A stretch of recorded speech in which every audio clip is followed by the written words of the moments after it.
Greeting, stranger. Welcome back to Westgate. You join me by the Sallyport, which is as bustling as ever. From here enter hundreds, perhaps thousands, of traders, locals, tourists, and travellers every day, burdening even the almighty breadth of this gateway into the city at the centre of the world. Of course, the border here is minuscule compared to the naval traffic that enters and exits the docks at all hours, but that only makes the breathtaking scale of this checkpoint all the more impressive. As you can see, I have deployed the trusty carriage and camel, ready to depart in the other direction. It is finally time to leave Absalom proper behind us as we sally forth towards the lumber town of Otari. Yet this journey is no mere transition from one settlement to another, for the route can be more dangerous than this almighty crowd would suggest, and along the way we must behold the outlying towns of Westerhold, Shoreline, and then the ruined landscape known as the Cairnlands straddling the city.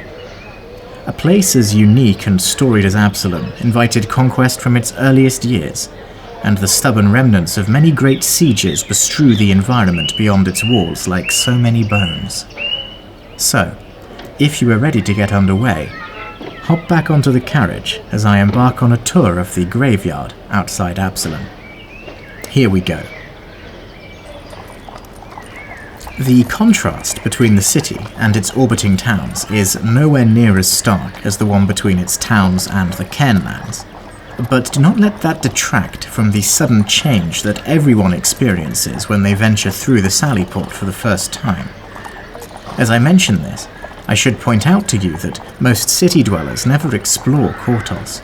It remains mostly wilderness, and there is no need to witness it beyond thrill-seeking to their minds. I think you can feel it already, no? There is a brightening in the atmosphere, a lifting of the air. You can suddenly feel the wind on your face for the first time since the docks, but this is not impregnated with salt, but rather with the freshness of mountain plateaus. The Kortos Mounts, some of the highest in the world, are suddenly in full view, no longer blocked by the immediate scale of Absalom's walls and towers. You can appreciate firsthand that the city at the center of the world is deceptive, its size and boisterous audacity competing to capture your attention and rob your senses of awareness of the Isle of Kortos as a geographical location. Once this veil has been lifted, then you can perhaps begin to understand the cordial but coarse relationship between Absalomians and Kortosians, that is, between the city folk and the other islanders.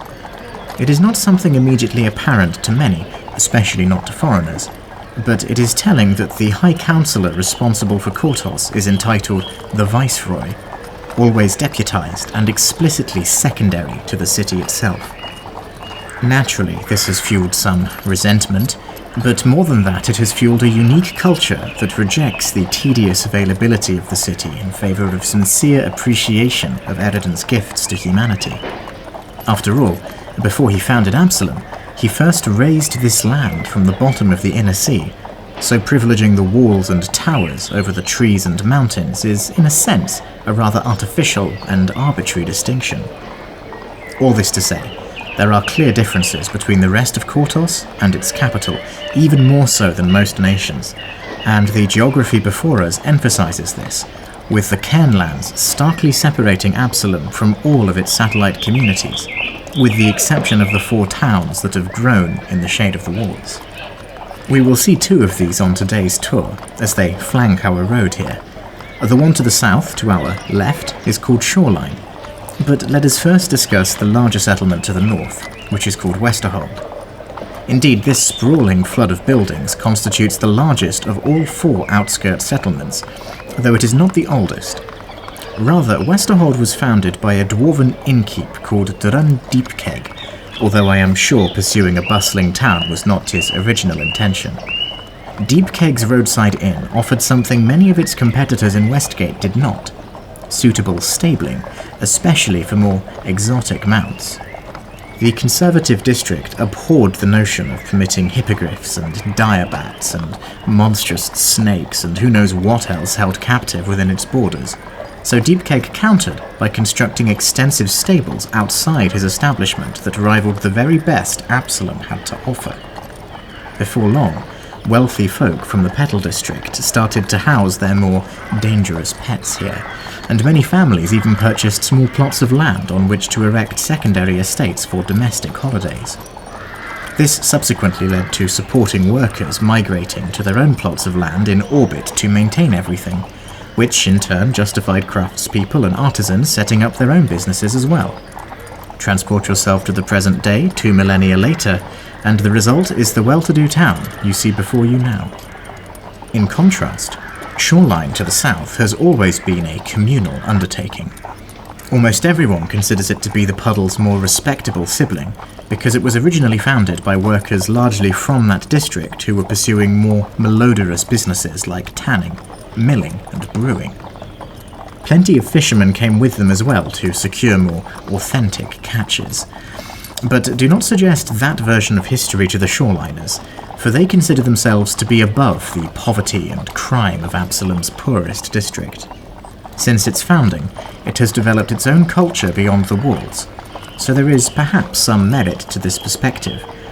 And it is indeed true to say that Shoreline offers a higher standard of living and quality of life than the Puddles. On the other hand, the Star Watch is keenly aware that this small town is also home to one of the city's most ruthless gangs, the Warhounders. They only operate in Shoreline and the Puddles, so most folk never need to deal with them, but they have been a pathogenic thorn in the sides of many an honest business owner among those who do. The Warhounders are in the protection racketeering business, and they operate from a location that transitions us seamlessly from settlement to wasteland.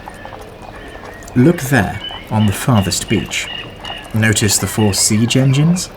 Well, they're hard to miss. Those colossal towers of war have struggled against the erosion of time and their proximity to the sea, so 3 of them have collapsed against the 4th, uniting them all into a single structure. Locals call it the Pyramid of the Dog, because it is overrun with Warhound thugs. Their leader is one Nessian, a human rogue bearing local colours. I believe he grew up in the Puddles and knows its streets as well as the siphons beneath them like the back of his hand. He spent years begging, and then years brawling, and now spends his years extorting others and hoarding what little wealth they have to offer in that decaying fortress. He rarely leaves the protection of its walls these days, much preferring to dispatch lackeys to do the collecting for him, and this is probably why the gang has not expanded farther afield. I suspect Nessian is quite cowardly at heart, unwilling to risk his tufts in unknown territory. He values the security offered to him by his lifetime knowledge too dearly. Still, this is good news for most Absalomians, but a dire situation for Shoreliners and Puddlers. Of course, this begs the question, why are there siege engines scattered around the beaches and outskirts of Absalom?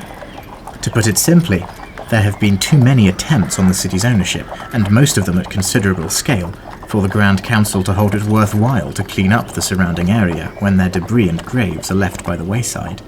And thus, just as the Flotsam Graveyard demarcates the harbour from the rest of the inner sea, the Cairnlands separate Absalom proper from the rest of Kortos.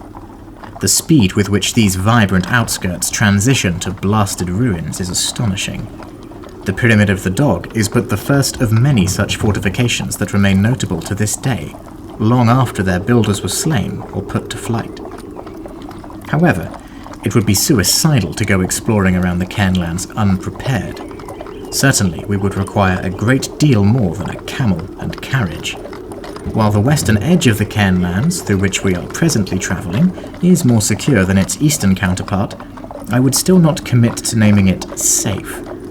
Beyond the rogue minotaurs and bandit troops that call this landscape home, you must also recognise that the Cairnlands are a graveyard to more than siege engines.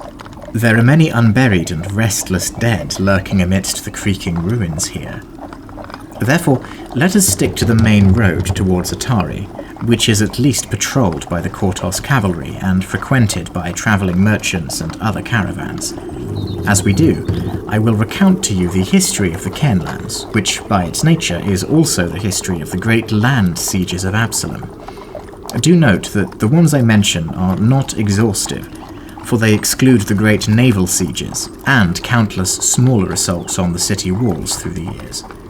Nevertheless, by the end of this tour, you will have a better education than most about this tortured place.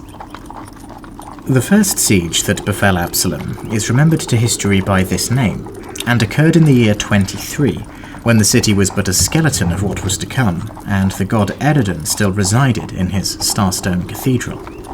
It was initiated by a united army of monstrous humanoids consisting primarily of minotaurs, centaurs, and harpies, all corralled and led by the warlord Varad Nivun.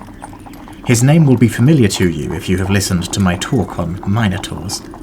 Vun's army was mighty indeed, and hailed from the largely unknown continent of Casmaron far to the west of the Inner Sea. The Minotaur was able to transport his forces here by means of a great portal that connected that faraway land with the island. It is said that his host had already conquered and razed many Casmaronian cities through the primal magic of the centaurs, whose trampling hooves could ritualistically cause powerful earthquakes. After some skirmishing between Eridan's followers, who would later form the First Guard, hence their name, and Vun's army, his centaurs unleashed their seismic magic. Unfortunately for them, their foe this time was not a petty monarch but a deity at the height of his power, and Eridan's countervailing spells transported the earthquake's epicenter to the heart of the warlord's army, which had encamped to the northeast of Absalom. The resulting devastation slew many and scattered the remnants. Eridan then personally slew Vun in single combat before declaring the siege ended. He spared the survivors, whose descendants still make up the majority of the Starstone Isles' non-human populations. The scar left on the island is still visible. The northeastern section of Kortos is called the Scrape. It is a jagged, rocky desert landscape where little grows save gasping weeds. The centaur tribes that inhabit it are xenophobic even by the standards of their kin, and almost always attack caravans that dare to travel into their territory. Although the Scrape is not normally considered part of the Cairnlands, its environment is in most ways identical to what you see before you now. It served as a warning to future invaders, but also as a prophecy for what was to become of Absalom's outskirts. The city was spared another serious assault for over 100 years, until in 166 the wizard king Nex, who had achieved immortality in a similar vein to Eridan, sought to surpass the god of humanity by seizing the Starstone for himself. There are actually many parallels between Eridan and Nex. They were both powerful mages who extended their mortal lifetimes indefinitely through elixirs and spells. They were both rulers of powerful nations, and they both vanished suddenly and without explanation to even their most senior followers. But only Eridan achieved divinity, which strikes many wizards as the next logical step in their ladders of power. So, Nex besieged Absalom by constructing an almighty spire that you can see even from here to the north of the city. It is a featureless and impossibly tall tower, standing almost a mile above sea level, and within its smooth grey walls you will find countless demiplanes that act as conduits between the Cairnlands and the homes of phantom monsters, mockeries of true beings. Nex's assault consisted of unleashing these denizens over the city in a tidal wave of chaos, hoping to stroll into the Starstone Cathedral in their wake and grasp the artifact before anyone could stop him. He was thwarted not by Eridan, who remained largely withdrawn from the unfolding events, but rather by the fellowship of dozens of hunting lodges which were operating across Kortos at the time. The prospect of felling an endless horde of phantasmal monsters was just too alluring. This opposition, combined with a disciplined First Guard, proved more than capable of keeping the invaders at bay, until Nex abandoned his spire and retreated back to his own nation. Due to the nature of the attackers, these events are remembered as the Phantom Siege to scholars today. And the Spire of Nex, as it came to be known, was an impenetrable mystery for many thousands of years, stoically overlooking the developing Cairnlands. It would take 4,000 years and the Pathfinder Society venture captain Shavala Iorai to obtain full access. She now uses the structure as an outpost for the Society to track emerging threats in the area, though do not mistake this for mastery of the spire itself. The magical abnormalities in its walls have actually increased in power and frequency since it was disturbed, and many in the city are now worried that it will unleash another phantom siege on an unprepared First Guard. Absalom was not seriously challenged again while Eridan resided there, but around the year 400 he departed to explore the greater mysteries of the universe, and he would never return. And thus the city was suddenly perceived as vulnerable despite its power, and was almost immediately assaulted by a whole manner of nefarious actors. The first of these who chose a terrestrial assault was the Fey Prince Jeroviel, whose casus belli has been lost to history. But nevertheless, his tactics have been meticulously studied by students of strategy ever since they were first implemented. Jeroviel first assaulted Absalom's walls in 744 with a small host of Minotaur and Satyr allies, but this paled in comparison to Varadni Voon's host 700 years earlier. The Fey Prince came to understand that Eridan's city would not be taken by blunt force, and so chose instead to tap into his own magical prowess. He then undertook a salient ritual that ensnared the minds of Absalom's citizenry, turning them into little more than thralls, whom he put to work erecting a mighty palace fortress on the slopes of Eridan's hill, just outside the Petal district. Fortunately, the First Guard was largely unaffected, because strong abjuration magics imbued into Aslanti Keep had protected them, but they were unwilling to harm Absalom's citizens, and could do little more than watch helplessly while this took place. Following this, Jeroviel then animated the trees of the Immenwood to serve as living siege engines, and with renewed confidence assaulted the walls again. The First Guard did what they could, but it would take an unlikely band of scholars to find a solution. By exploiting the Fae's hubris and love of pact magic, the free-willed sages remaining were able to trick Jeroviel into banishing himself from the material plane forever, thereby ending the siege quite abruptly. Dejected and leaderless, the Minotaurs and Satyrs who survived the subsequent counterattack fled deep into Kortos, much as Voon's host had done before. Incidentally, the great palace Jeroviel's enslaved citizens had constructed for him would later be integrated into Absalom's design. It is now called the Kin Gate and serves as the link between Copperwood and the Petal district. Around 600 years later, in 1298, a quintet of petty kings calling themselves the Prophets, who had carved out small kingdoms on the northern coast of Garund, regarded the city at the center of the world with envious eyes, and slowly devised plans against it. They desired the powers of the Starstone, but for reasons beyond godhood. Recall that Eridan's divine portfolio included prophecy and the fulfillment of destiny as concerns, and so his knowledge of things to come was sought by many sages who believed that some of this was imbued into his most treasured artifact. Thus, when they were finally expelled from Garund by uprisings, the prophets took their loyal warbands aboard an armada of ships and set sail for Absalom. Each flotilla was to make for a different beachhead, in the hopes of spreading the Isle's defenders too thin to be effective. While 4 of the prophets did make land, the 5th having been mercilessly destroyed north of Diabel's harbour, their armies suffered enormous attrition crossing Kortos. 1 was swallowed by the wretched bog called Dunmire that festers north of the Kortos Mounts, while the surviving 3 were repelled at Absalom's gates after fierce fighting with the First Guard. A single prophet, remembered as Zereshar, did lead a band through the postern gate and came within yards of setting foot inside the city, but he was finally brought down by Eastgate's post guard. The other 2 survived, but fled north, pursued by a zealous military eager for revenge. The remnants of their hosts were driven into the scrape and slowly picked off by the same centaur tribes that would have been conquerors of the city so many hundreds of years before. A few stragglers eventually made it to the smaller Isle of Erin to the north, which was strictly reserved for the Adadonite clergy at the time. For reasons best known to themselves, Eridan's priests permitted them to remain on Erin's northern face for the rest of their days, and some say that their mysterious tombs continue to hold the treasures and secrets of the prophet kings to this day. It would be over 2,000 years before another siege threatened the primacy of Absalom on Kortos.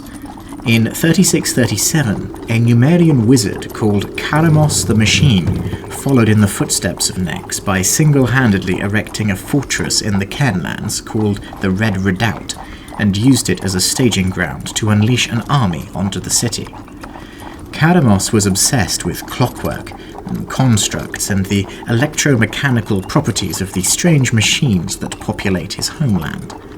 He spent years exploring the debris of the Reign of Stars that had fallen to Golarion in the Age of Darkness, and these expeditions culminated in an excursion to Silver Mount, the largest and most mysterious of all these remnants, out of which few return alive.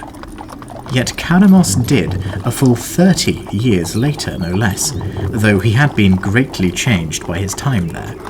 No longer entirely human, the machine mage had been transformed and augmented by the sky metals of Silvermount, and where an explorer had entered, a conqueror had exited. Karamos had come to believe that the Starstone was not just a god forge, but also a source of infinite energy to power his machines. Thus, the year after leaving Silvermount, he constructed the Red Redoubt overnight and sent forth from within an army of constructs and, strangely, hobgoblins, all set on burning the city to the ground. The waves of assaults were endless, and Absalom was compelled to wage total war with the Machine Mage for the better part of 5 years, with neither side gaining ground. The Cairnlands expanded greatly during the Machine Siege, as you can imagine, until, in 3642, the Druids of the Shaded Circle, the dominant force in the Green Ridge district, devised a way to transport the bulk of the First Guard directly to the doors of the Red Redoubt, something previously thought impossible. It was a risky gambit, leaving Absalom almost undefended, but it worked. The First Guard charged into the fortress and tore it asunder, dismantling thousands of assembling machines that had been tirelessly creating constructs for half a decade. Karamos himself was never found, however, and many wonder what happened to him to this day. The Red Redoubt's factories have long since fallen silent, but its walls are still guarded by wayward machines, and an imposing warden known as the Red Terror is said to execute any adventurers who penetrate the interior in gruesome and gory ways. The fallout from the Machine Siege convinced the Grand Council to take the defense of Kortos more seriously. They had fallen into sloth after such an extended period of peace from the island's interior. Thus, it was not until 4323 that the next threat developed, remembered today as Asad's Siege. After great portals, phantom armies, and machine hordes, this attack on the city is often overlooked as a mere footnote in its history. However, the Qadiran general Talik Asad, who led the invaders, did so in the context of one of the most important wars in the Inner Sea's history, fought between its vast empire and that of Taldor. Taldor was not exactly a close ally of Absalom at the time, and indeed its own attempt to seize the city, dubbed the Silent Tide Operation, had been thwarted some 4 centuries earlier. However, the strategic importance of Kortos could not be overlooked, and so a Qadiran army befell the island in the midst of the so-called Grand Campaign. Being quite conventional, it was repelled without too much in the way of unique circumstances, but its engines and warriors contributed greatly to the Cairnlands, and the mightiest of these still reside in Asad's Keep, which has been an alluring location for adventuring explorers ever since. About 300 years later, in 4630, the so-called Siege of Lost Knights would briefly enrapture Absalom at the conclusion of the First Mendevian Crusade. The history and politics of Mendev, a country in the north of Avestan, lie beyond the scope of this tour, but all you need to know for the context of this siege is that Absalom was judged to have not sufficiently contributed to the Crusaders' forces. Eredin had died only 24 years earlier, and the city was still in many ways reeling from the whiplash of losing all connections with their patron deity, and so Absalomian paladins and clerics were forced to operate almost independently. A disgruntled band of knights managed to garner enough support to besiege the city at the center of the world in retribution, but it did not last very long, and the attackers were soon pacified. The penultimate siege experienced by Absalom came in the year 4717, and it is an important event in the city's history because its ramifications continue to influence politics to this day. The aforementioned Silent Tide operation, Taldor's attempt to seize Absalom, which had been thwarted in the 40th century, was suddenly regenerated almost by accident 700 years later. The invaders had all sworn binding oaths, and their residual spirits could be resurrected if certain conditions were fulfilled. Conspiring forces, having learned of this, saw that these were met at the same time that an army of minotaurs and demons encircled the city, called forth and facilitated by a renegade venture captain who worshipped Baphomet. For possibly the first time in the city's history, an organized army had made its way to Absalom's streets. Chaos ensued, during which time Primarch Gear retreated to his residence and vanished. In desperation, the Grand Council elevated Winsel Starborn to Siege Lord, who used the accompanying emergency powers to free any slave who would fight in the defense of the city. In conjunction with agents of the Pathfinder Society, this proved sufficient to defeat the invaders, and the Black Echelon Order was silenced for good. The fallout from the Fiendflesh siege cannot be easily understated. The loss of a Primarch and the termination of slavery in the city at the center of the world has racked its politics, its economy, and its culture in ways that are still unfolding today. The mood of the city remains heightened, as though its hackles are raised against anyone who risks looking askance at its treasures and secrets. Yet it would take only 2 years before another existential threat befell Absalom. You see, throughout much of this history, another power has been lurking in the shadows. It belongs to the necromancer and lich tar-baphon, who came the closest to being a nemesis for Eredin in the days when they were both still roaming the inner sea. The details of his rise to power are almost as convoluted as Eredin's, but by the time of his death in 896, tar-baphon had amassed so much magical power and control of the undead arts that the god of humanity himself thought it necessary to intervene. He returned from the outer planes to Aveston to confront the necromancer on the shores of Lake Incarthen, and, perhaps unsurprisingly, slew his body on the tip of his sword, the Aslanti diamond. However, tar-baphon never intended to defeat a god in single combat whilst living. Instead, his death through such divine measures enabled him to ascend into lichdom, and he was thus reborn even more terrible than before. Admittedly, it took him until the year 3203 to achieve this, and only then with the help of the undead supremacist group called the Whispering Way. Yet nevertheless, he returned. Now known as the Whispering Tyrant, tar-baphon conquered his home nation of Ustalav and transformed it into a land of undead horror. He wished desperately to confront Eredin again, now believing himself capable of emerging the victor, but the god of humanity never responded to the Lich's challenges. Frustrated, tar-baphon instead turned his thoughts to obtaining the Starstone himself in order to achieve divinity and to desecrate Eredin's trial simultaneously, and after suffering a defeat at the hands of an Anadonite artifact called the Shield of Eredin, he was able to devise a strategy to do so. And this brings us to 4719, only 4 years ago, when the Whispering Tyrant escaped his prison, destroyed the nation of Lastwall, and transported himself and his followers to the Cairnlands east of Absalom. He was equipped with a superweapon, ironically synthesized from the same artifact that had previously defeated him, which he named the Radiant Fire, capable of leveling cities to the ground in mere moments. The city's defenders knew that they had nothing to defend against this threat, and so instead gambled everything on a group of adventurers to trigger a Radiant Fire explosion prematurely. They succeeded, and sacrificed themselves to annihilate the Lich's body in the fires of his own superweapon. The right hand of tar-baphon remains embedded in the resulting crater, which has thus been dubbed Tyrant's Grasp here on Kortos. This is the most recent and most dire addition to the Cairnlands. The crater is a full 15 miles across, and still radiates potent necromantic magics. Cultists of the Whispering Way flock to its edges, and the First Guard has had to devote more and more of its resources to eliminating them. So you see, even now, this landscape is a war zone. Well, stranger, I hope this has been an educational experience for you. As you can see, The Cairnlands around Absalom are most engaging, but dangerous to the ignorant and to the unprepared.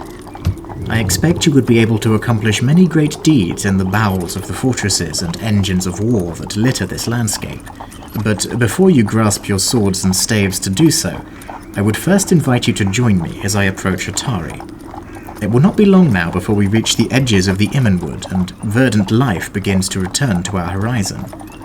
Once we cross through its borders, the humble lumber settlement and its warm, feathered beds await us.